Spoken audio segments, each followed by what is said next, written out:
You're listening to the Sasha Davis Podcast, a show about overcoming fear and manifesting your dream life.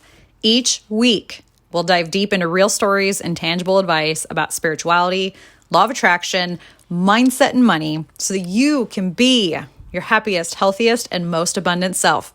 You ready? Here we go. Welcome back to another episode of the Sasha Davis Podcast, coming from you live inside my truck.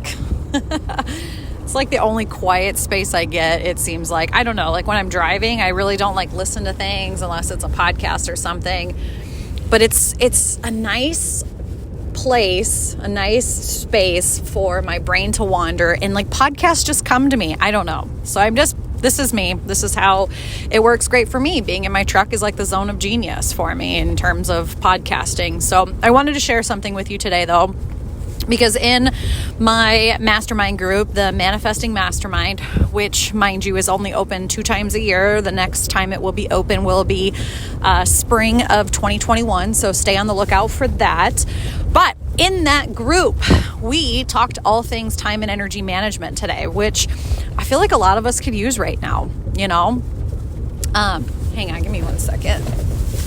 Got some groceries. Actually, I had to buy some books for this like Christmas exchange thing, and the bag is driving me crazy, so I had to throw it in the back.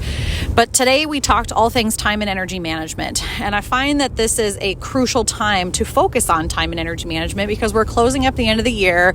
We really want to figure out, you know, what went well this year, what needed work, and I'm talking like in a general perspective, you guys. I'm not living under a rock. I know COVID is a thing, but I'm not going to give COVID more time and energy than I'm not. That's how I kind of think of it. I feel like if you beat a dead horse, anyways, it's wasted time and energy. I'm completely aware of what's happening in this world, but I'm just not going to let it consume me. Okay. So that's my stance on that. You can agree with me. You can disagree with me. That's where I'm at. So anyways, aside from that, I want to know what went well this year. What didn't go so well? What did you accomplish? What did you not accomplish? What are your wins? What were your struggles? What are your focus for next year? What are your goals? What are your intentions? What do you want to achieve? What do you want to accomplish? Where do you want to be in your life and your business? Who's holding you accountable? How can you break that down into weekly, monthly, quarterly action steps? And so today we talked about how to organize your actions into a weekly schedule or a monthly schedule, okay? One of the big things that we talked about was core desired feelings. This concept comes from Danielle LaPorte. You can look her up. I learned about her in the Desire Map years ago, and so I kind of put my own swing on the core desired feelings, but it was definitely not a term I coined. So if you're interested in more information on that, go ahead and check out Danielle LaPorte. I was introduced to Danielle LaPorte through Heather Chauvin, so you can kind of follow the sequences there. And then I've yet put my swing on things since then. You know, everybody teaches a little bit differently. So I have found there's just a few things that I do that are a little bit different than maybe what they teach, and it's helped me. So take what works, toss what doesn't, right?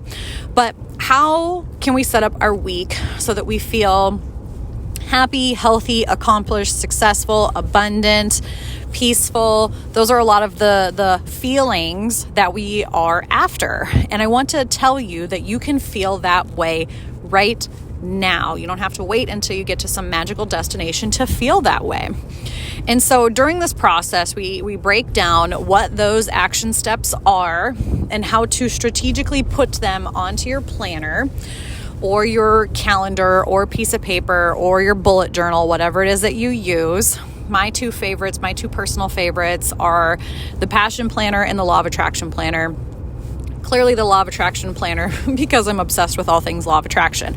But honestly, there's a million different planners out there, and you just got to find what works for you. Some people love the creativity of a bullet journal. Some people really like the Erin Condren. I think that's how you pronounce it. There's a Jordan Page. I don't know. There's just a ton of different planners out there. And you can even create your own. You can just get some blank sheets of paper, construction paper, and be really creative with how you set your own goals. You know, there's no limits to this. Like let your freak flag fly when it comes to creating your planner, when it comes to creating your goals. Like the sky's the limit, really. But if I say to you, I want to be happy, I would ask you to come up with ways that you can feel happy right now. And this is one thing that I find a lot of women struggle with, or just people in general, is they aren't doing enough of the things that bring them joy. And when you can do more things that bring you joy, it brings a sense of energizing, or just energy, aliveness, full of, what are the words I'm looking for? You know what I mean? You just feel happier. You feel energized. You feel like you can get more stuff done. And you can use that energy and momentum to accomplish even more things. But one of the biggest takeaways from today's time and energy management is procrastination. That was the number one thing that I heard, is we find that we create these to-do lists, and one, we either don't take action on the list, two, we write them down and then we don't take action, or three, we only take action on the things that we want to do and not necessarily the things that we should do in order to move the needle forward in our life and our business. So that consumes energy, that takes up space in your brain, it takes up space in your calendar, and you're not really doing anything about it. You're just kind of avoiding it like the plague.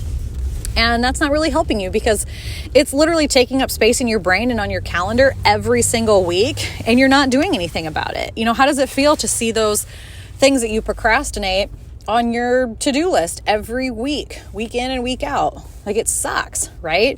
So one thing that has helped me really move the needle forward is I create what I call a procrastination list. And I've been able to come up with this procrastination list over the years.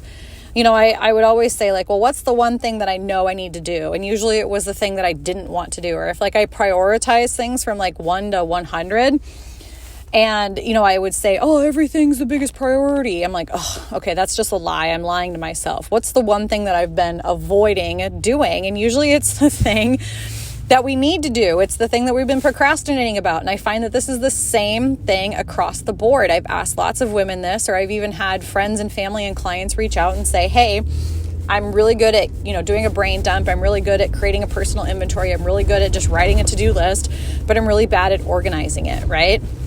And so I say, well, what's the number one thing that you're trying, or what's the number one thing that you're avoiding? What's the number one thing that you're procrastinating on there?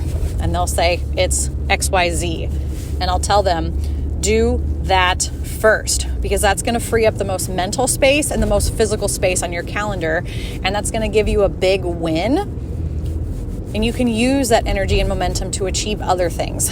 I always tell people, things like the dishes and the laundry and school and work and stuff like that will always be on the calendar. It just always will be. It's never going to change. So obviously we have to go to work. And if you're in school, obviously you have to go to school or take your kids to school, yada, yada, yada. I'm not saying to not do those things. You have to do those things, but the dishes and the laundry are all things that you have to do. I'm just telling you, don't put the dishes and the laundry and shit that's always going to be there ahead of the things that are going to move the needle forward in your life or your business, because that's literally placing a higher priority on the dishes. And how does that feel? Hey there, Susie Q. The dishes are more important than you writing your book. False. But yet our actions prove otherwise. Yet we still do the dishes, and then we're mad that we didn't write our book. I wonder why. So what I want to say to you is change your priorities, and you will see the things in your life start to manifest. Okay. Show the universe that you're serious. Show yourself that you're serious. Show yourself some respect. Show up for yourself like you would if it was an appointment, right? Make an appointment an hour a day or whatever that looks like for your self-care, to schedule podcasts, to write a book, to work out, to start that business, to be creative, to run, to plan a vacation, whatever it is. If you're serious about it, then get serious about it. Put an appointment on your calendar with yourself and stick to it. I find that the easiest appointments for us to cancel, and the ones that we cancel most often, are actually the appointments that we set with ourselves. We'll keep every other appointment on our calendar, but we'll cancel our self-care, we'll cancel our workouts, we'll cancel our meal planning, we'll cancel our massages, and then we wonder why we don't manifest things in our life. We're literally treating ourselves like shit. It just doesn't make any sense to me. So how can you give yourself more self-love? How can you give yourself more self-respect by being serious about the things that you desire, right? Get serious about your calendar. Get realistic with your time. Also, another thing that we do is we tend to overschedule ourselves. We're quote unquote too busy, which busyness is just bullshit. That just means you're essentially running around doing things for other people or quote unquote busy work. Like think about it if you're in an office and you're just like, I'm over here just shuffling papers. I'm just so busy checking these emails. That's never going to move the needle forward. Ever, ever, ever. That's not what successful people do. Successful people get shit done. They do the hard thing. They have the difficult conversation. They get out of their comfort zone often. They do the thing that they've been procrastinating, not because it's easy, but because they know that that's what's going to give them the biggest win and what's going to be the most successful for them. So always, always, always, when you do your brain dump or when you're managing your time and your energy, write down a list of things that you have been avoiding. Write down a list of things that you have been procrastinating. A lot of times this is having difficult conversations with spouses. A lot of times this is reaching out to new clients. A lot of times this is saying no to a friend or a family member. A lot of times this is actually just like creating the space for us to do something that brings us joy. You know, like, oh, I've been meaning to schedule a massage. Oh, I've been meaning to get a pedicure. Oh, I've been meaning to take that yoga class. Oh, I've been meaning to write that book. But yet we never seem to find the time. You know, the dishes and the laundry, gosh, those are just so important. What would we do without dishes and laundry? Well, kids, you might have to wear the same pair of jeans 2 or 3 days in a row. Sorry about your luck. Mom's got shit to do. But in all seriousness, stop putting the things that are not priority above the things that are going to make you feel the most accomplished and the most successful, because that is where you're going to get the most energy, okay? And what's better than having more energy? What's better than feeling fulfilled and living your life and having no regrets, right? Like you could have had a lot of these things done, but instead you chose differently, and that's okay. Just recognize where you're at and say, hey, I'm going to consciously make the decision to choose differently going forward. And it's all about progress, not perfection. Done is always, always better than perfect. You just got to start going. You just have to take action. So hope you enjoyed this episode. If you did, screenshot, share with a friend, tag me on social media. I love, love, love, love, love hearing from you guys. So much love and abundance sending your way. And until next time, we'll catch you later. Have you ever wanted to escape the chaos of your everyday life? Drop all of the labels and just be yourself? If so, I have the perfect opportunity for you to do just that. This spring, we will be hosting another 4-day mind, body, spirit, all-inclusive retreat in the Black Hills, South Dakota.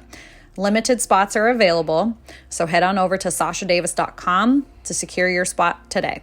We hope to see you in the Black Hills.